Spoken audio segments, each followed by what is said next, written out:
Vamos a hablar hoy de la orden de las Vestales. Ajá. Vamos a ubicarnos en una época que se ha conocido como monarquía de Roma. Y lo bien que ha hecho en conocerse de ese modo, porque justamente la época de los reyes de Roma. Pero fue el periodo inicial de la historia de Roma. Como sabemos, según la leyenda, Roma fue fundada por Rómulo y Remo en el año 753 a.C., y Rómulo fue el primero de los 7 reyes del periodo monárquico, y haré gracia de la recitación de estos reyes, ¿no? Después de la monarquía aparece la República Romana, y el culto a las Vestales, del cual hablaremos hoy, nace en los primeros años de Roma, durante la monarquía. Antes de referir las costumbres y la vida de este extravagante grupo de mujeres, que se conocían como Vestales, contemos quién era Vesta, la diosa a quien rendían culto las Vestales. Se trataba de una diosa romana que presidía el fuego de todos los hogares. Era tal el respeto y veneración que se le tributaba que quien no hacía sacrificios a ella era considerado un impío. Su culto consistía en guardar el fuego sagrado en un templo circular que se hallaba en el Palatino, y eran justamente las Vestales quienes debían vigilar que no se apagara. Es decir, culto de Vesta, prender fuego. ¿Quién cuidaba que el fuego no se apagara? Las Vestales, unas minas. Las Vestales eran unas sacerdotisas que, para cuidar del templo de Vesta, debían acatar ciertas disposiciones. No solamente cuidar que el fuego no se apagara. En primer lugar, debían ser vírgenes, lo cual es bastante más difícil que lograr que el fuego no se apague. Parece que el que estableció entre los romanos el culto y las ceremonias de Vesta fue Numa Pompilio, el segundo rey de Roma, y también él fue el que eligió a las primeras Vestales. Reservó además ese derecho a sus sucesores, a los reyes que le sucediesen, pero después de la expulsión de los reyes recayó en los llamados sumos sacerdotes durante la República. Cuando debía reemplazarse una Vestal, por fallecimiento, por lo que fuere, no sé yo por qué, la querían reemplazar, porque envejecía, por ejemplo. Pues, entonces, ¿qué se hacía? Preguntarán ustedes. Se elegían no una, sino alrededor de 20 vírgenes, entre las familias más caracterizadas de Roma. Se elegían chicas de entre 6 y 10 años. Para ser Vestal era indispensable tener padre y madre. Se debía reunir además una hermosura intachable y que, según los documentos, no diera lugar a debates. Claro, el debate es la discusión de la belleza de una mujer, a ver si en realidad es tan linda como se dice, y cosas por el estilo.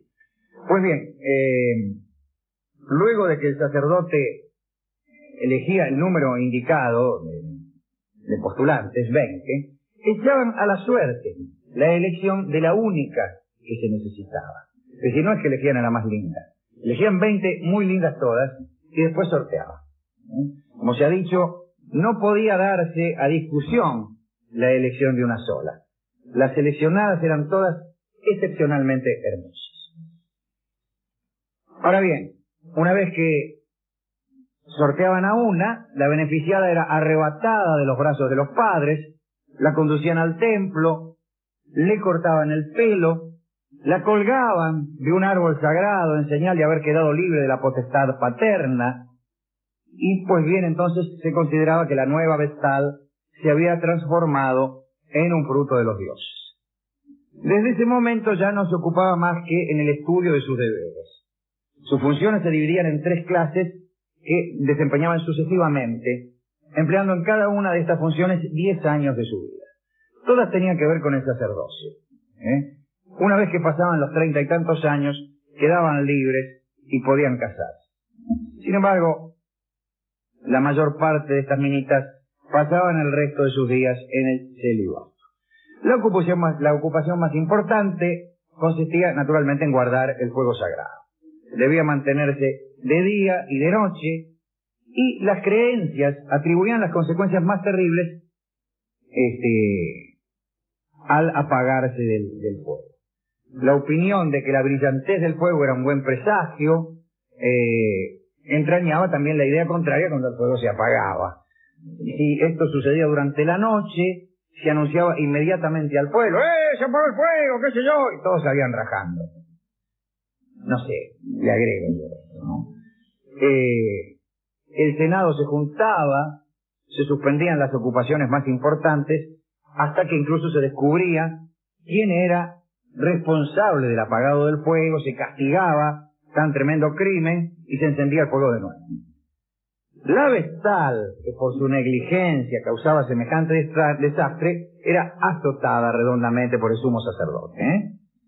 Para volver a encender el fuego sagrado, usted se preguntará cómo se hacía. ¿Cómo se hacía, Alejandro, para volver a encender el fuego sagrado? Pues bien, según el amigo Plutarco, no podía encenderse más que con el fuego del sol. Entonces reunían los rayos en un vaso de cobre agujereado que contenía materias combustibles, esperaban que se prendiera fueguito y ahí volvían a prender el fuego de Vesta. En otro orden de cosas, las vestales que violaban la virginidad eran castigadas todavía más severamente que las que dejaban apagar el fuego. El rey Numa estableció que debían ser lapidadas. Les tiraban piedras hasta que según se cree, Tarquino, el antiguo, el soberbio, fue el que estableció la costumbre de enterrarlas vivas, cuando se descubría que habían estado con algún señor, digamos así. Los sacerdotes eran los únicos que tenían derecho a conocer las acusaciones contra las chicas. La acusada podía defenderse valiéndose de un abogado, y si era condenada, se usaban distintas ceremonias para la ejecución que ahora vamos a examinar más detalladamente. Por ejemplo, imagínense que se pronunciaba una sentencia de muerte. Por ejemplo, ser enterrada viva. Así que estuvo con un tipo, muy bien, vamos a enterrarla viva. Se despojaba a la vestal del hábito, del ornamento de sacerdotisa, se la vestía con un ropaje lúgubre, conforme a la situación. Había unas pilchas que eran las más indicadas para enterrar vivas a las vestales que habían estado con usted. Luego la ataban con cuerdas, la subían en una litera perfectamente cerrada para que no se oyese el llanto, la trasladaban a un paraje llamado Campus Celeratus. Se llamaba así, ¿qué quieren que le haga? Bueno, ahí un sacerdote abría la litera y acompañaba a la vestal hasta una especie de tumba. Iba a ser la propia tumba, ¿no?, de la chica. La víctima descendía por medio de una escalera al hoyo, que era muy profundo, y abajo había un lecho, un cirio encendido, y una pequeña provisión de aceite, pan, leche y agua. Cuando la muchacha se había ubicado, se cerraba la abertura para siempre y ahí se moría. No inmediatamente, porque primero se comía lo que había, vio cómo es uno. Sucedía con frecuencia que se hacían acusaciones injustas, ¿no?, contra algunas de estas chicas. Los historiadores paganos han referido algunos milagros operados en favor de ciertas vestales acusadas injustamente por sus enemigos. El caso más señalado es el de la vestal llamada Claudia. Parece que esta muchacha daba pruebas de una virtud impecable, pero era un poco aficionada a los adornos, y entonces Claudia fue sometida a un proceso. La acusaron de adornarse demasiado. Un día, el proceso estaba en pie, ¿no? Y un día, cuando el pueblo romano tuvo la idea de mudar la estatua de Cibeles desde Frigia a Roma, la nave que la traía, a la estatua me refiero, encalló en el río Tíber. Cientos de hombres empezaron ahí a hacer fuerza para ver si hacían avanzar la nave. Fueron vanos los esfuerzos, se consultó un oráculo, y el oráculo respondió que solamente la virtud de una virgen podría hacer entrar la nave en puerto. Y ahí se presentó Claudita. Oró en voz alta a la diosa, a las Cibeles, ató su cinturón a la nave, no a las Cibeles, a Vesta. De Cibeles era la estatua que habían traído de Frigia, era una diosa extranjera, en fin. Pues ató su cinturón a la nave y la nave salió fenómeno. Pues el proceso esta vez tal quedó en el olvido en virtud de este milagro.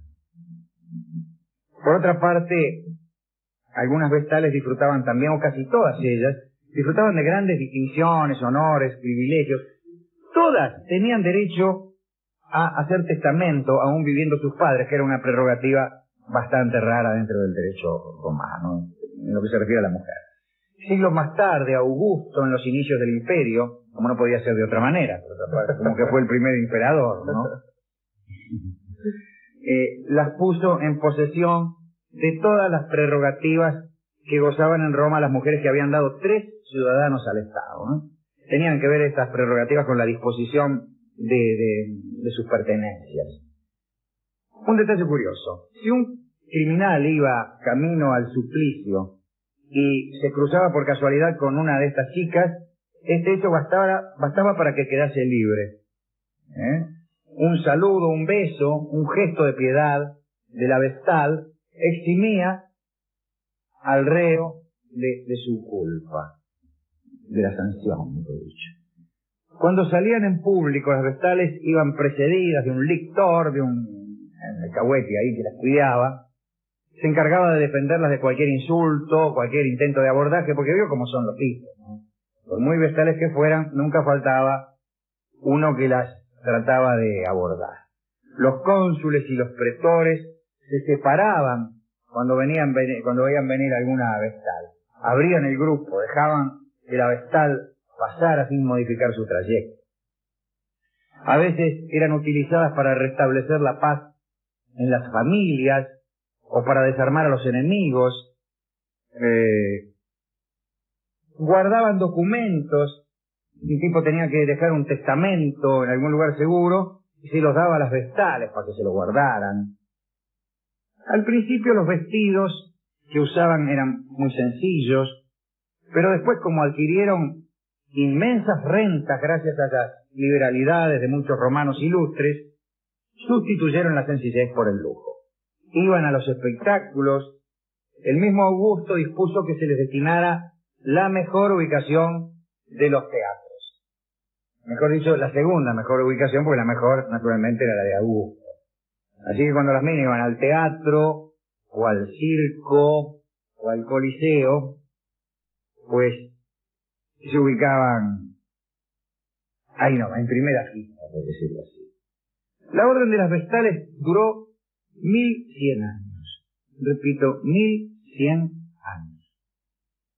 Subsistió aún en épocas de los primeros emperadores cristianos por un tiempito. En el año 389, Teodosio hizo cerrar todos los templos de los dioses. Un desastre eso, Teodosio, algún día hablaremos de ese, Dios mío. Dice, vamos a cerrar todos los templos paganos y terminemos. Y ahí fue cuando se apagó para siempre el fuego de las vestales. En todos los siglos, digo, en los 1100 años de vigencia de la orden de las vestales, adivine cuántas faltaron al voto de virginidad. ¿Cuántas, por ejemplo? En 1100 años, siendo que eran un grupo bastante considerable, ¿no? 20. 20 en 1100 años. Bien. Está bien, que nadie sospeche. Que se calle ese que dice, pero 20 las agarraron y andás a ver.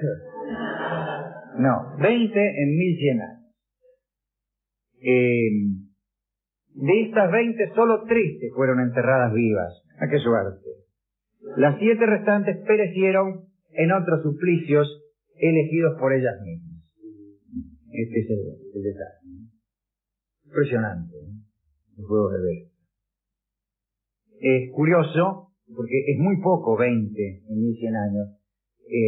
Fíjense que no solo estamos hablando de la culpa de la vestal, estamos hablando de que no se metían los tipos al lugar donde apolillaban las vestales. Sí, que hay un respeto especial. Pero claro, imagínense, una patota se mete y hace en una noche lo que no hicimos en 1100 años. Pero no lo hicieron.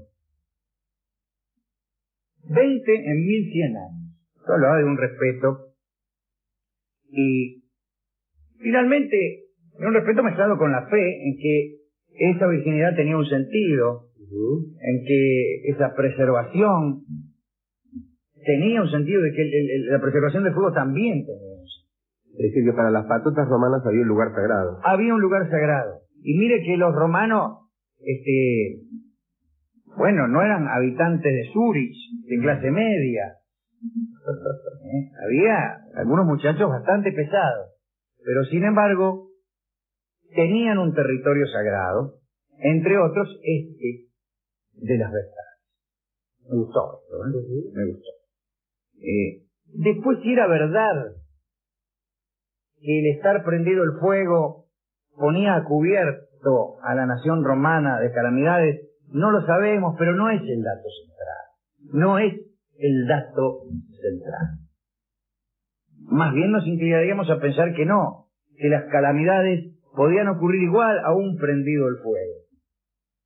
Pero el valor simbólico del fuego, la unión en un respeto compartido, esa ya es una manera de alejar las calamidades. Y me gustó terminar con ese pensamiento que no por ajeno me ha quedado menos cómodo. ¿A quién dedicar esto? Pues a las Vestales. ¿A quién se lo voy a dedicar? A Claudita, A Claudita la Vestal, que se dice, por eso es mentira, por ahí la nave salía igual, pero convenía creer que gracias a su virtud la nave siguió adelante. Convenía a la nación romana creer que la virtud de una mujer podía desencallar una nave. Y podía salvar la vida de un hombre. Podía salvar la vida de un hombre. Como se cruzaban con un condenado. Claro que sí. Así que qué lindo sería estar condenado, digo, no ya por delito, sino estar condenado por la desgracia y cruzarse con una vestal que le salve a uno la vida. Bueno, a veces sucede. A veces sucede, no siempre, pero a veces sucede. Creo que hay que ir por la calle y por la vida, llevando su propia condena, pero sin abandonar la esperanza de que una vestal, un gesto de una vestal, venga a ahorrarnos algunos suplicios. Pues entonces, para aquellas vestales que han ahorrado suplicios, particularmente cuando estos suplicios eran inmerecidos, también va esta dedicatoria. ¿Y con qué vamos a ilustrar la charla sobre las vestales y sobre el fuego sagrado de Vesta? Pues con una danza que alude precisamente a este fuego. La danza del fuego de don Manuel de Falla, que también tiene algunas cositas. Vamos a oír inmediatamente, dedicado a los que aún creen que hay un territorio sagrado que vale la pena preservar. Adelante.